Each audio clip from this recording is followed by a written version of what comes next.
Hey everyone, and welcome back for another deep dive with us. Glad to be here.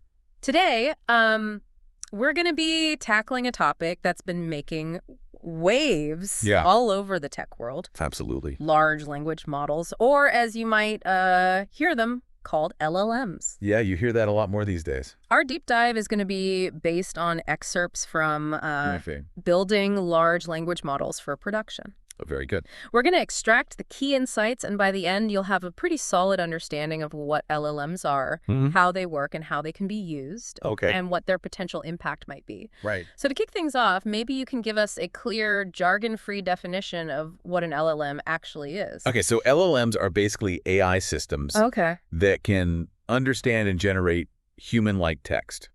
Okay, so it's like having a super-powered writing assistant that's read like every book imaginable. Right, and it's trying to use all that information to communicate like we do. Wow, that's pretty mind-blowing. But this whole idea of LLMs, it's not like they just appeared overnight, right? Oh, no, not at all. There must have been a whole evolutionary process leading up to this. Yeah, so if we go back to the early days of natural language processing, or NLP as it's called. Oh yeah, NLP, I've heard of that. We were using much simpler methods. Okay. Like think about just counting how often each word appears in a text. Oh, wow. You know, that gives you some basic information about what's going on. Yeah. But it misses all the nuance and the complexity of language. Right, so it's like judging a book by its cover. Exactly. You get the gist, but you miss the whole story. Precisely. Okay, so then what?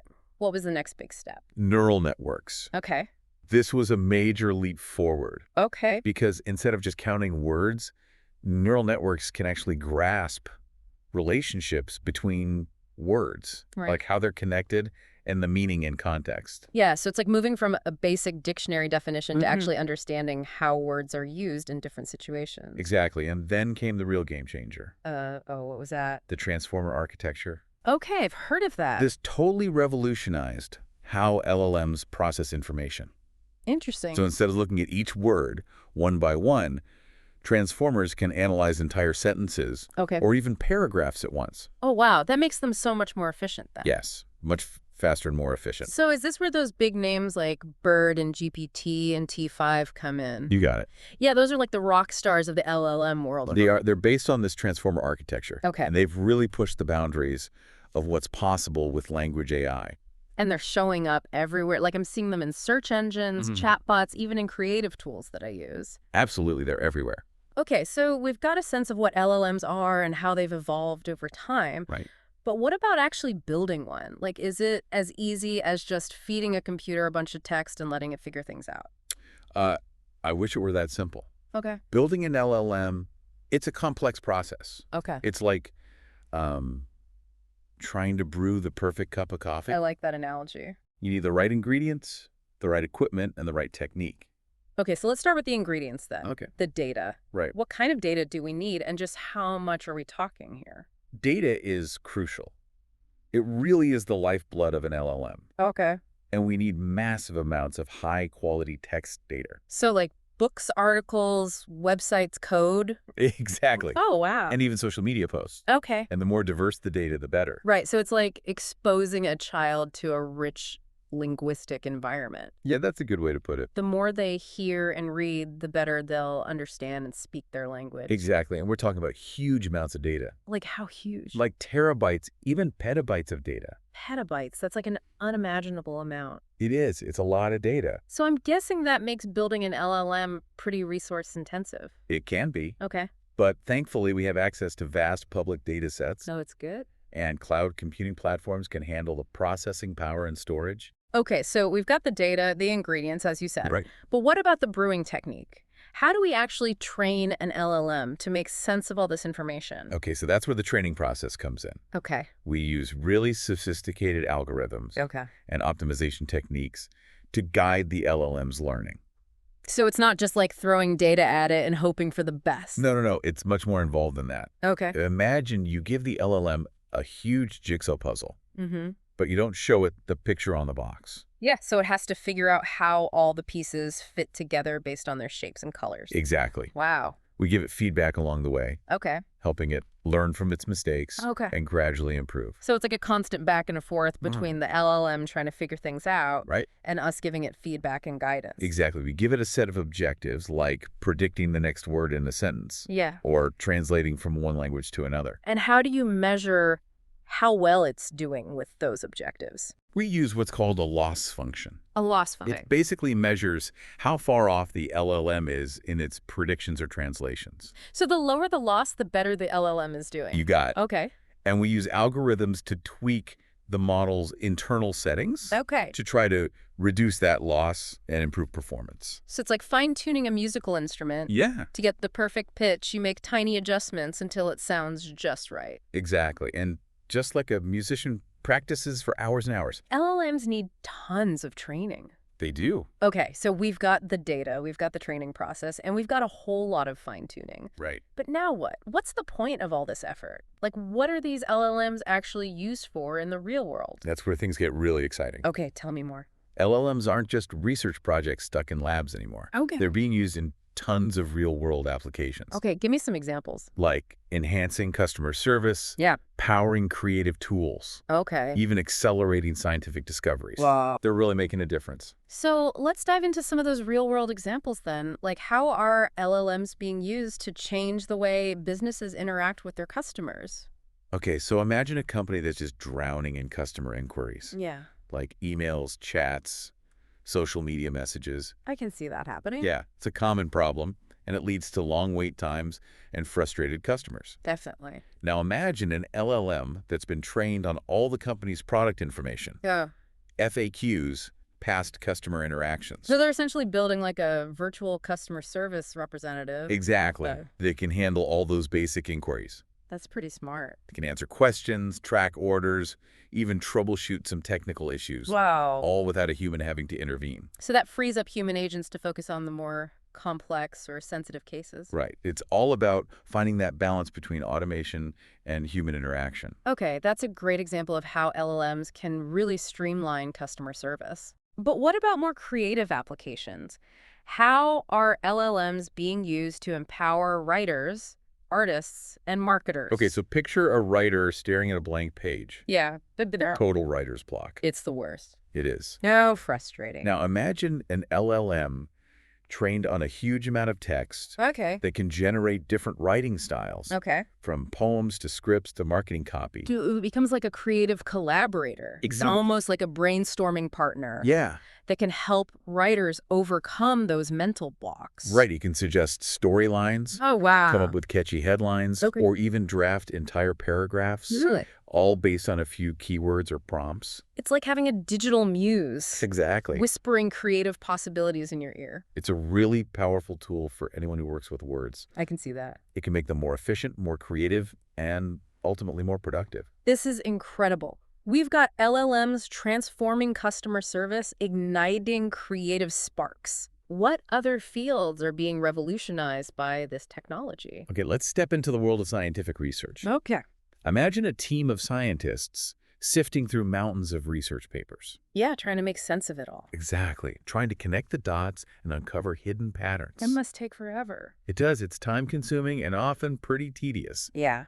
Now, picture an LLM trained on a massive database of scientific literature Okay. that can analyze complex data, identify relationships between concepts, and even generate hypotheses. Wow. So the LLM becomes like a research assistant, Exactly. helping scientists speed up their discoveries and make Yeah. breakthroughs that might have taken years to achieve manually. Exactly. That's mind-blowing. So these LLMs, designed to understand language, are now helping to unlock the secrets of the universe.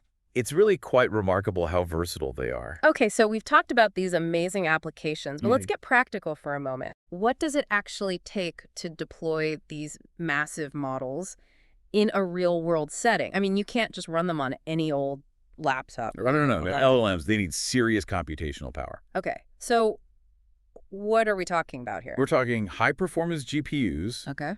even specialized hardware like Google's TPUs. Wow. And then there's storage. Yeah, because we've already established that LLMs need tons of data. Exactly. We need systems that can handle those vast amounts of data. So it's all about finding the right balance of hardware optimizing those data pipelines Mm-hmm. and just making sure everything runs smoothly. It's a big job. It sounds like a massive undertaking. It can be. Okay. But luckily, cloud providers like AWS, Google Cloud, and Azure, Okay, yeah, I've heard of those. they offer solutions that are specifically designed for LLMs. Oh, that's good. They give you scalable infrastructure, Okay. so you can adjust your computing power as needed. So it's like having a utility company for AI. Exactly. You only pay for what you use. Okay, that makes a lot of sense. Mm-hmm. Flexibility is key when you're dealing with such a dynamic technology. Absolutely. But I imagine security is also a major concern, right? Absolutely. Especially when you're dealing with potentially sensitive data. Security is paramount. Okay, so what are the key things to consider when it comes to securing LLM deployments? We need multiple layers of protection. Okay. Things like encryption, Mm-hmm. access controls, Okay. and even techniques to detect and prevent adversarial attacks. Adversarial attacks, what are those? That's where someone tries to trick the LLM into behaving badly. Oh, wow, that's scary. We have to be very careful. Okay, so it's like a digital arms race. Yeah, in a way. Constantly trying to stay one step ahead of the bad guys. Exactly. What about compliance? I imagine there are tons of regulations to consider, There are. especially in fields like healthcare and finance. Absolutely. So how do we ensure that these LLM deployments are not just secure, but also legally and ethically sound? Compliance is crucial. We have to make sure that LLMs are developed and used in a way that respects data privacy regulations, Okay. like GDPR and HIPAA.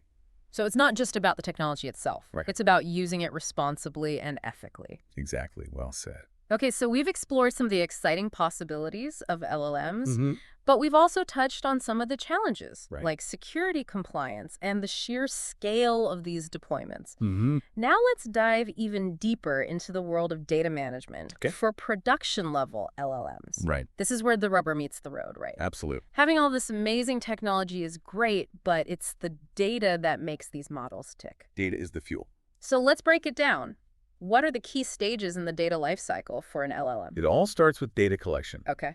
And unlike initial training, Mm-hmm. where you might use vast public data sets, Right. production-level models often use a blend of internal company data and external sources. So it's about tailoring the data to the specific needs of the application. Exactly. It's about making sure the LLM is trained on data that's relevant to the real world. That makes a lot of sense. Mm. So what happens after we've gathered the data? Then comes a crucial step of data cleansing and pre-processing. Data cleansing. What is that? It's all about cleaning up inconsistencies, Okay. correcting errors, Right. and formatting the data in a way that the LLM can understand. So it's like prepping the ingredients before you start cooking. Exactly. Chopping, measuring. Mhm. You don't want to end up with a dish that's full of dirt or inconsistencies. No, you don't. This step is often overlooked, Okay. but it's absolutely essential for ensuring data quality. So what are some of the techniques involved in data cleansing? Well, it could include deduplication, Okay. normalization, Okay. and even language-specific pre-processing like tokenization. Tokenization. What's that? That's where we break down text into smaller units that the model can process. Oh, okay. So it's like breaking down a sentence into individual words or phrases. Exactly. Okay. So we've collected the data. We've prepped it. Right. What's next? Is it time to feed it to the LLM? Not quite. Okay. For many applications, we need to label the data. Data labeling. Okay. What is that? That's where we add tags or annotations to the data Okay. to help the LLM understand the context and the relationships within the information. So if we're training an LLM to identify different types of flowers in images, Mhm. we would label each image with the correct flower name. Precisely. Got it. Labeling can be done manually, Okay. which is very accurate, but it can be time-consuming. Especially with these massive data sets. Right. But thankfully, there are techniques like semi-supervised learning and weak supervision that can automate parts of the process. So it's a mix of human expertise and AI assistance. Exactly. Okay, so the data is labeled. What happens next? We need to think about storage. Storage. We Okay. need storage solutions that can handle the vast amounts of data that LMs require. So it's like building a massive library to house all this information. It is. But it's not just about storage capacity, right? We also need to be able to access that data quickly. Exactly. Data retrieval speed is crucial, Okay. especially in real-time applications. Because The LLM can't just sit there waiting for the information it needs. No, it can't. We need low latency and high throughput. So it's like having a well-organized library with a quick and efficient checkout system. Precisely. Okay, so we've collected the data, we've prepped it, we've labeled it, we've stored it. Okay. What about security and compliance? Those seem like pretty critical considerations. They are. Absolutely. Especially when you're dealing with sensitive information. Security and compliance are paramount. Okay. Throughout this entire data lifecycle. So what are some of the key security measures that need to be in place? We need robust security measures to protect the data from unauthorized access, both at rest and in transit. Things like encryption, access controls, regular security audits. So it's like building a digital fortress around the data with multiple layers of protection. Multiple layers, yeah. To keep it safe from prying eyes or malicious actors. Precisely. And then compliance. What are some of the regulations we need to be aware of? We need to make sure our data management practices follow all the relevant data privacy regulations. Like GDPR, IPA, CCPA. So it's about being a good citizen in the digital world. Yes. Respecting privacy and adhering to the rules. Absolutely. It sounds like a lot of responsibility rests on the shoulders of the teams building and deploying these systems. It does. But I can see how crucial it is to get data management right. It's the foundation. It's the foundation upon which the entire LLM system is built. Exactly. Without efficient and ethical data management, even the most sophisticated LLM is going to struggle. It's like trying to build a house on a shaky foundation. Right. It's not going to be stable or reliable. Okay, so now let's talk about keeping those LLMs in tip-top shape once they're deployed. Right. How do we make sure they continue to perform well and adapt to the ever-changing world of data? Continuous monitoring and model improvement are essential. Okay, so we can't just set them loose and hope for the best. No. It's an ongoing process. It is. Of observation, analysis, and adjustment. Like tending a garden, you need to water it, fertilize it, prunes it regularly. Okay, I like that analogy. So what specific metrics do we track to assess an LLM's performance in the wild? We look at things like latency, error rates, throughput, and resource utilization. Okay. These metrics give us insights into how efficiently the LLM is operating. Right, so it's about gathering data on the data, using metrics to understand how the LLM is performing in the real world. Right. What happens if we see problems like a drop in accuracy or an increase in errors? It depends on how serious the issue is. Okay. And the potential impact on the application. We might implement fallbacks. Fallbacks, nice. Okay, where the system gracefully handles those tricky queries by routing them to predefined responses. Or to secondary models. Okay, so it's like having a safety net in place. Right. To catch any unexpected glitches. Exactly. And I'm guessing we also need a team of detectives. To investigate the root causes of those glitches. Absolutely. We use error tracking tools to log issues so we can identify patterns. And what about model drift? I've heard that term thrown around. What is that exactly? The model drift is where the LLM's performance slowly degrades over time. As the data it's processing becomes different from the data it was trained on. So it's like the LLM is getting rusty. Yes. Its knowledge is outdated. Right. As the world around it changes. Exactly. So how do we address that? We can use statistical tests to compare the incoming data with the original training data. And if we see big differences, we can retrain the LLM with updated data. So it's like giving the LLM a refresher course. Updating its knowledge to align with the latest trends and patterns. Precisely.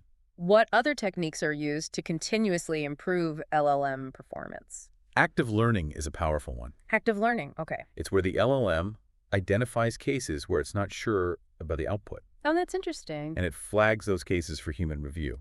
So the LLM is asking for help. Yeah, in a way. It's identifying its own knowledge gaps and seeking guidance to improve. Exactly. It's a collaborative learning process. Between humans and AI. Right. That's fascinating. So maintaining an LLM in production, it's a dynamic process. It is. It requires technical expertise, data savvy, and a constant drive to learn and improve. Well said. Now let's talk about some advanced techniques for customizing and extending LLMs. Right. We've talked about how to train them, how to maintain them. Right. But how do we really unleash their full potential? Okay, so one really exciting area is building custom LLM architectures. Custom architectures. What does that mean? It means going beyond using those pre-trained models. Okay. And actually designing and training LLMs from scratch. From scratch. Tailored to specific tasks or domains. So it's like creating a bespoke suit. Exactly. Instead of buying one off the rack. Right. It fits perfectly, and it performs exactly as you need it to. Okay, that's a great analogy. So it's like building a custom-designed house instead of buying a prefabricated one. Yeah, you have more control over the layout, the materials, the overall style. And with LLMs, you have more control over the model's design? Exactly. Things like the number of layers, the attention heads, the hidden dimensions. So you're fine-tuning the model's architecture to get the best possible performance for a specific task. Exactly. It's like fine-tuning the engine of a race car. Yes. To get optimal performance for a specific track. Right. You wouldn't use the same engine for a Formula One race and a NASCAR race. Exactly. So different tasks require different model architectures. They do. Just like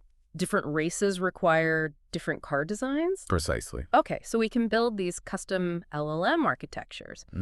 What other techniques are used to extend the capabilities of LLMs? We can integrate LLMs with other machine learning models. Okay. Creating hybrid systems that combine the strengths of different approaches. So it's like assembling a team of specialists. Exactly. Each with their own unique skills to tackle a complex challenge. Right. You might have a data analyst, a statistician, a machine learning expert all working together to solve a problem that no single individual could handle alone. Exactly. And with LLMs, we can combine them with other models like convolutional neural networks or graph neural networks to process images or analyze structured data. Exactly. So we're creating systems that can understand information from multiple sources, not just text. It's really expanding the possibilities. Okay, so we can build these hybrid systems. Right. What other ways can we make LLMs even smarter? We can enhance their contextual awareness. Contextual awareness. Okay, what does that mean? So LLMs typically process text sequentially.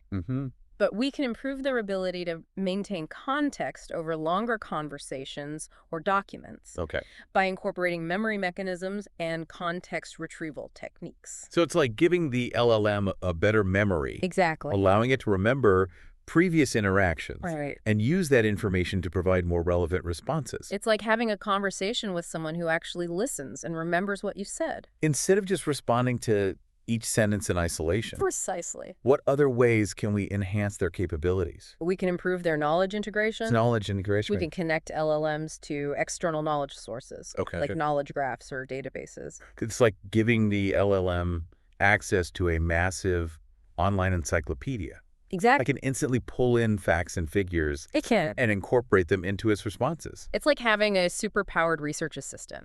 Okay, that's amazing. And what about multimodal capabilities? I've heard that's a big area of research. It is. What does that mean? So instead of just processing text, we can train LLMs to process images, videos, and audio. So it's like giving the LLM senses. Exactly. It can experience the world in a much richer way. It can analyze information from multiple sources. Okay, so we've got custom architectures, hybrid systems, contextual awareness, knowledge integration, and multimodal capabilities.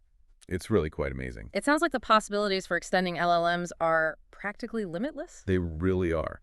And as the field continues to evolve, we can expect even more creative and innovative ways to enhance these tools. Okay, so we've explored the technical side, but let's talk about the practical side. Okay. How do we integrate these advanced LLMs into real-world systems and applications? Integration is key. Okay. We need to make it easy for LLMs to communicate and interact with other software systems. So how do we do that? One common approach is to develop APIs. Application programming interfaces. Right. They expose the LLM's functionalities, allowing other programs to access and use its capabilities. So it's like creating a universal translator that allows different software systems to speak the same language and exchange information seamlessly. It's all about breaking down barriers between different technological ecosystems, allowing them to work together harmoniously. Precisely. Okay, so APIs are one way to integrate LLMs. What are some other integration strategies? We can deploy LLMs as microservices. Microservices. Okay, what are those? It's a software architecture style. Okay. Where we break down large, complex applications into smaller, independent services that communicate with each other.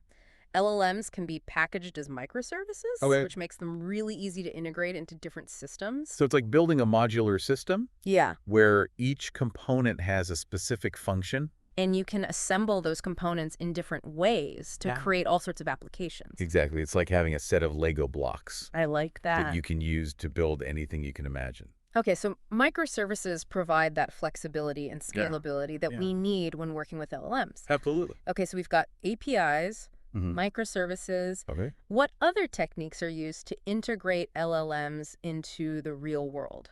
Data pipelines are essential. Data pipelines. We need to make sure that the data flowing into and out of the LLM is properly formatted, cleansed, and validated. So it's like building a network of pipes and filters to make sure the data is processed and delivered to the LLM correctly. Exactly. You don't want to clog the system with dirty or inconsistent data. No, you don't. And what about automating some of these processes? Workflow automation is key.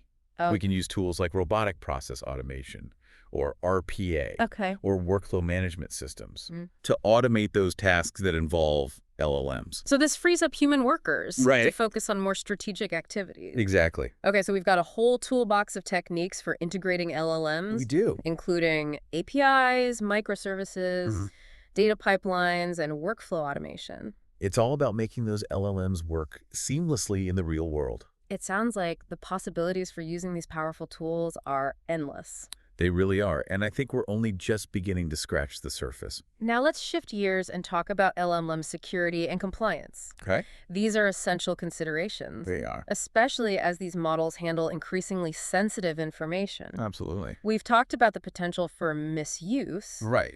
But what concrete steps can we take to protect these models and the data they process? Security and compliance are absolutely critical when we deploy LLMs in real-world settings. So let's break down this security fortress. What are the essential layers of protection? First, we need to secure the data itself. That means encryption, both when the data is stored and when it's being transmitted, to protect it from unauthorized access.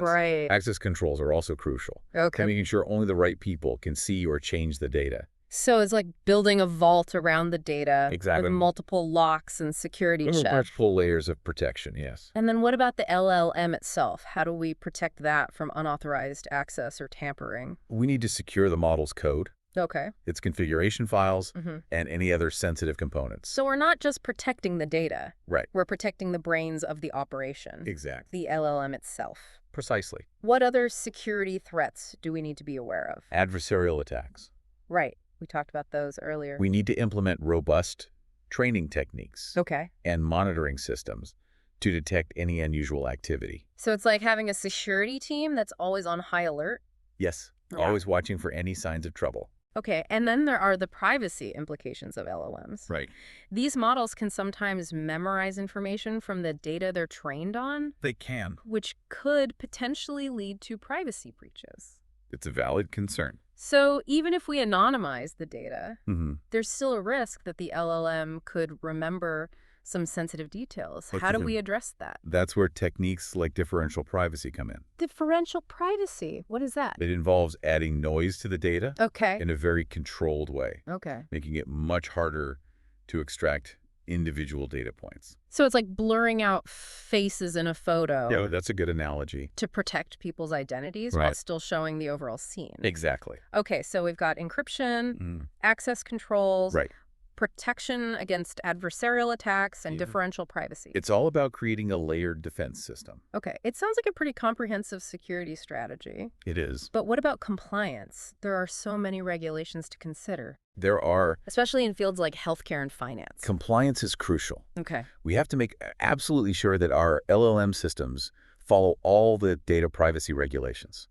Like GDPR, EPA, CCPA? All of them. Yes. So it's about using these powerful technologies responsibly and ethically. Well said. And it's an ongoing process, right? It is. As regulations change and new challenges arise, we need to adapt our security and compliance measures. We always have to be evolving. Okay.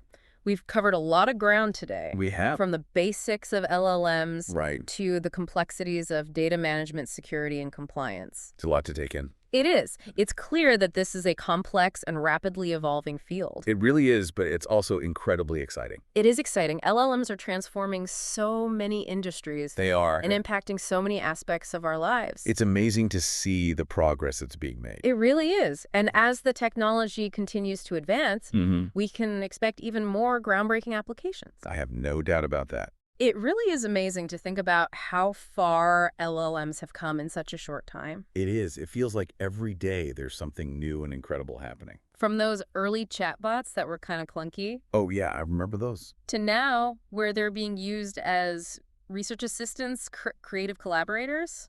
It's mind-blowing. It really is. Yeah. They're already having such a big impact on our lives. They are, and we're just getting started. Exactly.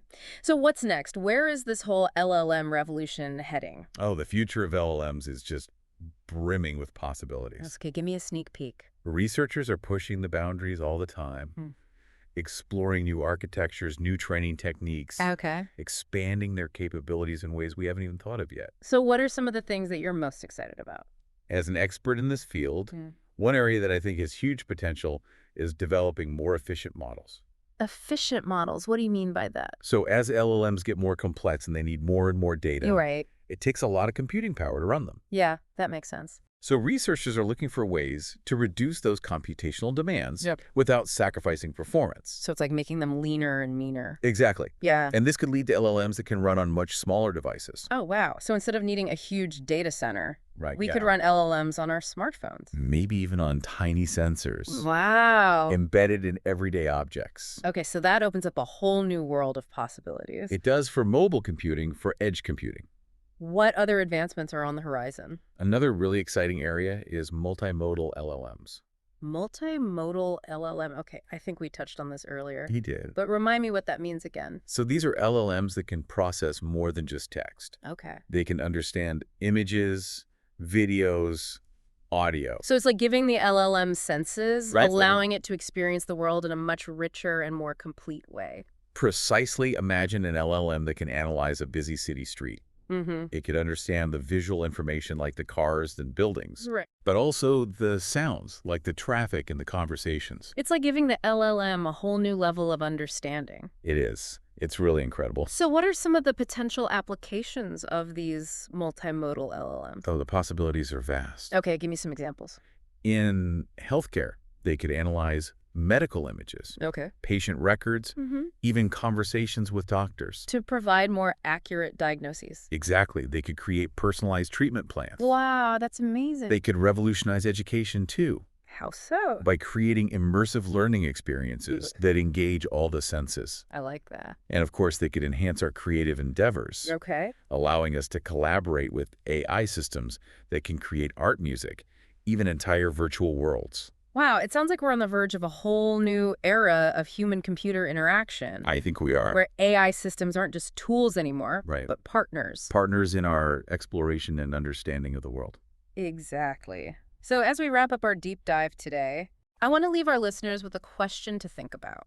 All right. We've talked about the technical marvels of LLMs, their potential benefits, and the importance of responsible development. Absolutely. But ultimately, the impact of these technologies depends on the choices we make. That's true. So how do you envision LLMs shaping the future? It's a big question. It is. And it's one that we all need to consider. What role do you want LLMs to play in your life, your work, your community? It's up to us to decide how we want to use these powerful tools. Exactly. Well, thank you so much for joining us today. It's been a pleasure. For this deep dive into the fascinating world of large language models. I've really enjoyed our conversation. Me too. We hope you've learned something new and that you're as excited about the future of LLMs as we are. The possibilities are truly endless. They are. Until next time, keep exploring, keep learning, and keep imagining